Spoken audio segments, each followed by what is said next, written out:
Hello friends, how are you? I hope you are all good. So today our topic is kinds of account. खातों के प्रकार. खातों के प्रकार. Today आज हम अध्ययन करेंगे खातों के प्रकार. खाते कितने प्रकार के होते हैं तथा उससे उसके उप खाते किस प्रकार के होते हैं, आज हम इसका अध्ययन करेंगे. खाते तीन प्रकार के होते हैं. प्रमुखतः खाते तीन प्रकार के होते हैं. पहला है व्यक्तिगत खाते, दूसरा है वास्तविक खाते और हमारा तीसरा है अवास्तविक खाते. वास्तविक, अवास्तविक और व्यक्तिगत खाते.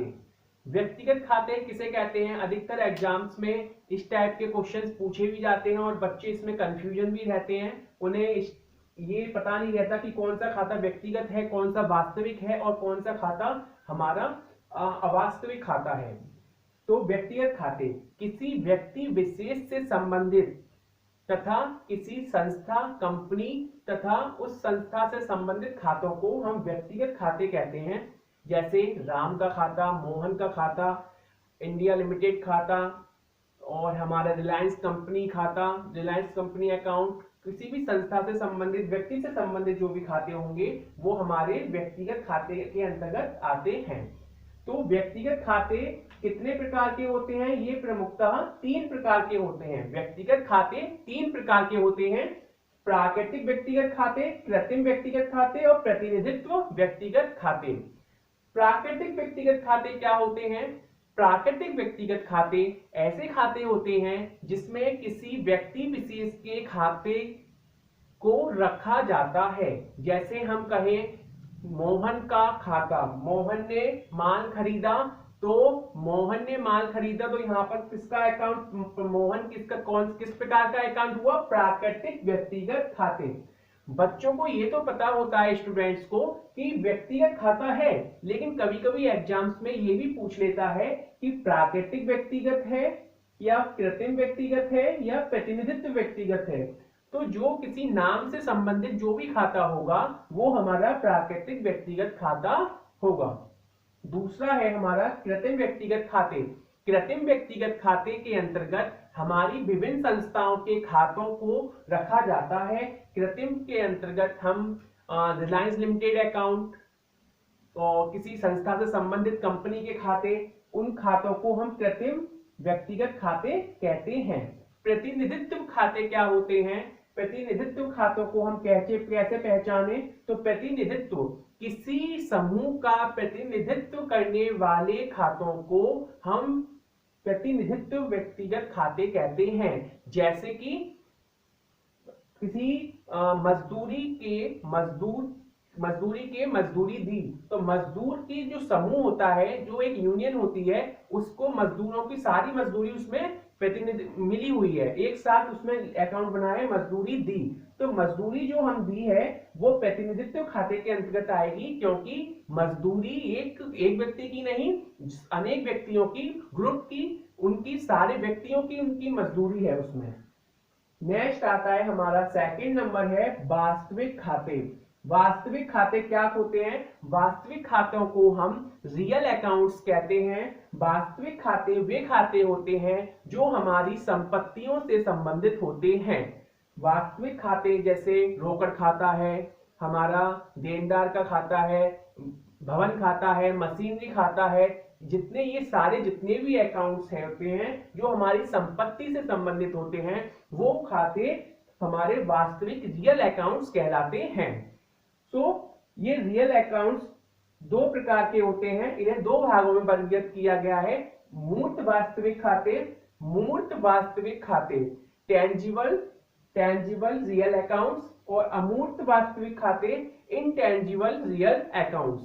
तो ये दो प्रकार के होते हैं. मूर्त खाते क्या होते हैं, ये किस प्रकार से पता चलेगा हमको?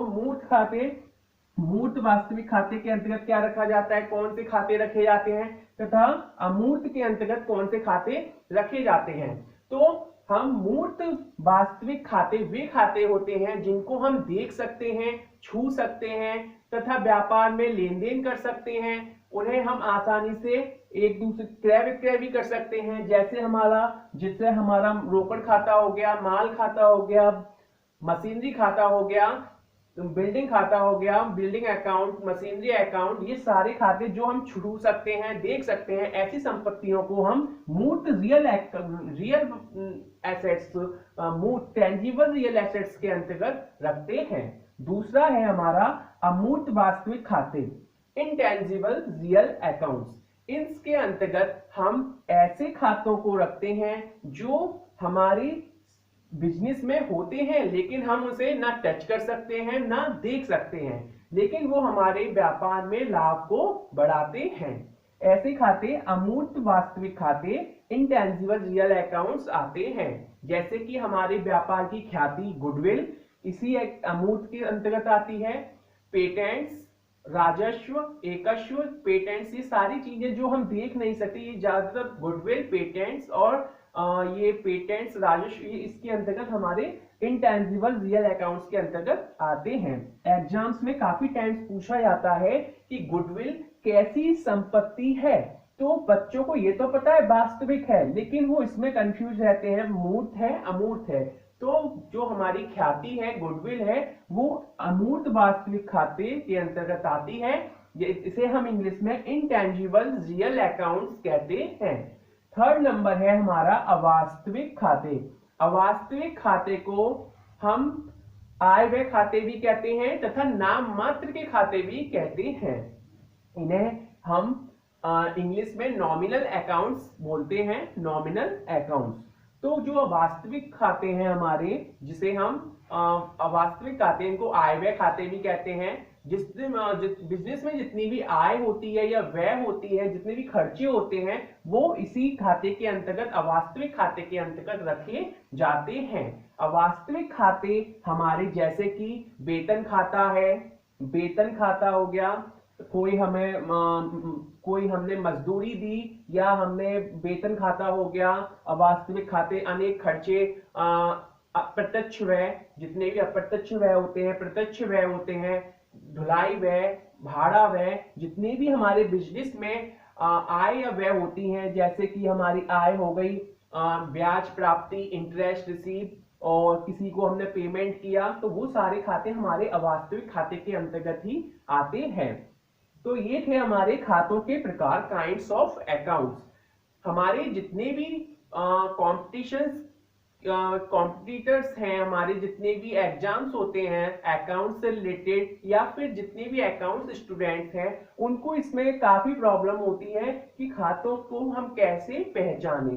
तो हम खातों को इजीली पहचान सकते हैं यदि आपने मेरी वीडियो को ढंग से देखा है तथा समझा है, तो प्लीज इसे लाइक कीजिए, शेयर कीजिए, और यदि आपको कोई भी मेरी वीडियो में कोई प्रॉब्लम लगती है, कुछ कमी लगती है, तो प्लीज कमेंट सेक्शन में उसमें कमेंट जरूर कीजिएगा। Thank you.